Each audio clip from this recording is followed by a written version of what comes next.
Resurrection Cemetery, located in Philpott, Kentucky, was built in the late 1950s and opened in 1960. The Catholic diocese opened the cemetery, and the first burial on the 105 acres of land was on September 30, 1960. The bishop was the first to be buried on the grounds. Charles Payne has been the director at the cemetery for 22 years. The staff are also the caretakers of the cemetery. Burial plots can range from $600 to $900, and a casket can be purchased through the cemetery as an extra fee. There are 4,004 people buried at the cemetery, and there's room for 80,000 more. Neanderthals started the practice of burying their deceased over 75,000 years ago. They even left flowers on the burial site. Headstones have been used since the Romans. By the 1860s, huge advancements in headstones have been made, including the type of rock used. Igneous rock began being used. This rock was very strong and permanent. Lord Jesus, yes I am, Master. The first turtle burial grounds is located in New Haven, Connecticut, and was recognized as the new burial ground in New Haven in October of 1797 as the Grove Street Cemetery. This cemetery was built when an epidemic of disease broke out and 5,000 people died in a short time span. The founders of the Grove Street Cemetery focused more on family plots as the land was being laid rather than random burial plots. Many people that made contributions to American history were buried in this cemetery.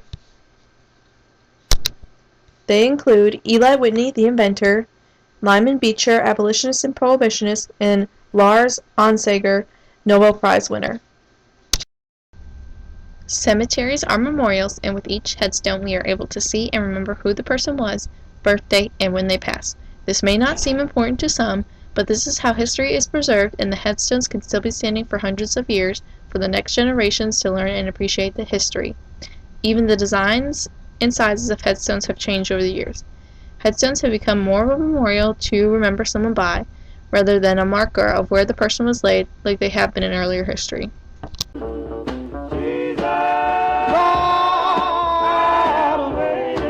I'd like to tell the world, he said he's gone away one day.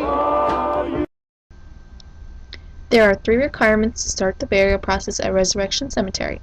First, a funeral home must make the arrangements that a person has passed away. Secondly, a provisional report of death needs to be signed by a staff member at the facility that the person has passed at. Thirdly, an interment and authorization of burial form needs to be filled out by the family. Memorializing something is very important. It preserves the past so the future can enjoy and learn from the history. A memorial is a commemorative object or event that is intended to remind people of someone that has died or an event that has taken place in the area. One of the most common and largest groups of memorials is cemeteries. Colorful stained glass, intricate headstones, and several striking monuments are the reason why Resurrection Cemetery stands out. Resurrection Cemetery has character, beautiful architecture, and has contributed to the history in Philpott, Kentucky. It has helped many people and families through a difficult time. This cemetery has history and is a part of history and should be memorialized.